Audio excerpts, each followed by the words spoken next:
Joyeux Noël, petit chat, de Margaret Wise-Brown.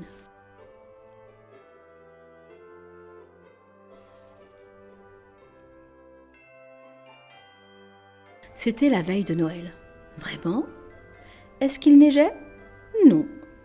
Alors, comment Petit Chat savait-il que Noël était là ?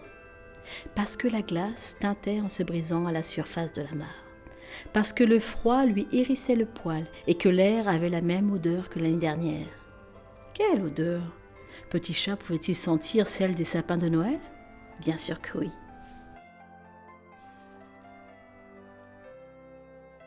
Et celle des noix, des mandarines et des guirlandes vertes et du hou ? Pouvait-il entendre le froissement du papier de soie rouge, du papier de soie blanc ? Bien sûr que oui. Le papier de soie bruissait, les noix craquaient, les ciseaux coupaient.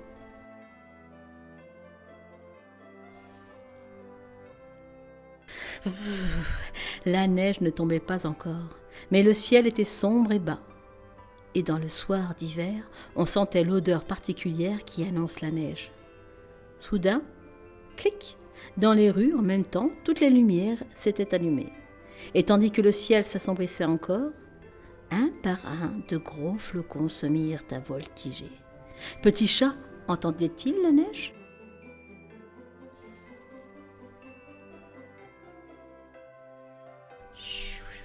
Bien sûr que oui. Petit Chat se glissa dehors et s'élança dans la tempête, car plus que tout, ce chat aimait la neige blanche, froide, poudreuse, légère, folle. Petit Chat s'y jeta en bondissant de joie. Il en mangea. Il se roula dans le doux tapis blanc.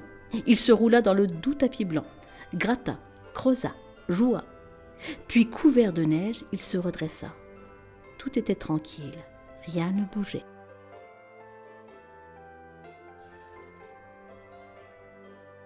D'abord, il eut le silence. Puis, un bruit léger. Lorsque tout est calme, on peut entendre loin, très loin, du ciel dans un murmure descendait la neige, le bruit d'eau de la neige. Le vent secoua les branches, chuchotant à Petit Chat qu'il était temps de rentrer à la maison. Les chats n'aimaient ni le vent, ni la neige, mais Petit Chat, lui, était différent. Toutes les odeurs familières avaient disparu sous la neige et le gel. Le bruit même des pas était étouffé dans ce monde mystérieux. Pourtant, Petit Chat ne rentrait pas. Malgré le vent et la neige, il avait entendu quelque chose. Il attendait sans bouger, les oreilles dressées dans la nuit lumineuse. Bientôt, il entendit la chose qui venait de très très loin. C'était quoi ? Petit Chat l'entendait à travers les flocons serrés.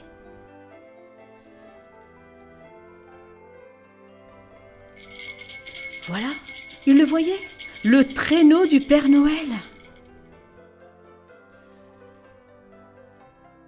Petit Chat pouvait rentrer maintenant. Il miaula contre la vitre. Miaou ! Bientôt, il entendit des pas. Ses maîtres ne le faisaient jamais attendre. Il avait peur qu'ils ne prennent froid. Et puis, ils aimaient l'avoir auprès d'eux. Petit Chat courut droit au salon, où il sentait l'odeur piquante et fine de l'arbre de Noël et celle des bougies, des noix, des raisins secs, des pommes et des mandarines. Mais ses maîtres n'auraient jamais dû le laisser entrer dans la pièce où ils enveloppaient les cadeaux, où ils décoraient le sapin. Pourquoi ?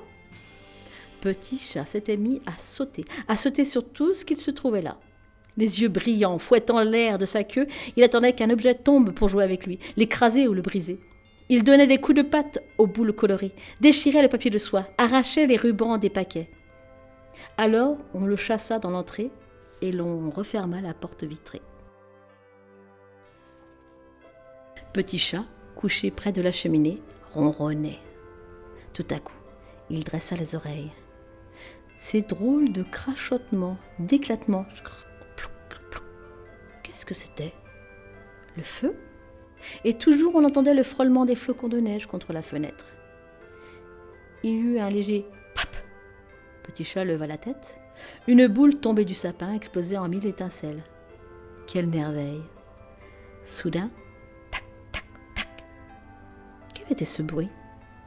Quelqu'un suspendait les bas de Noël.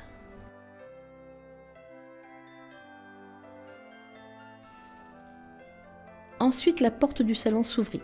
Tout le monde enjamba Petit Chat pour aller mettre son manteau et ses bottes, son bonnet et ses moufles, en riant et en traînant les pieds. On s'embrassa sous le gui, puis on partit joyeusement pour l'église. Soudain, du fond de la nuit, Petit Chat entendit les cloches carillonner. Ding dong, ding dong, ding dong. Quand toute la famille se fut éloignée, le calme revint avec l'obscurité. La neige avait cessé de tomber. Seul le parfum du sapin de Noël et le silence emplissaient la maison.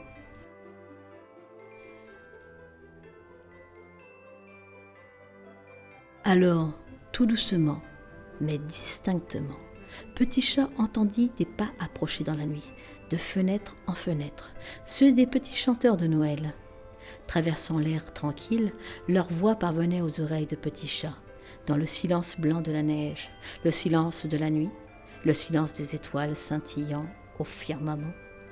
Douce nuit, sainte nuit. Et tandis que Petit Chat, heureux, continuait de ronronner près du feu, il entendait s'éloigner les voix sur la route là-bas.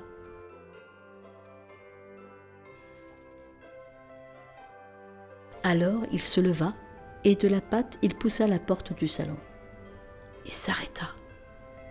Immense, majestueux dans la pénombre, l'arbre de Noël scintillait de lumière aux éclats d'or et d'argent, de rubis et d'émeraude.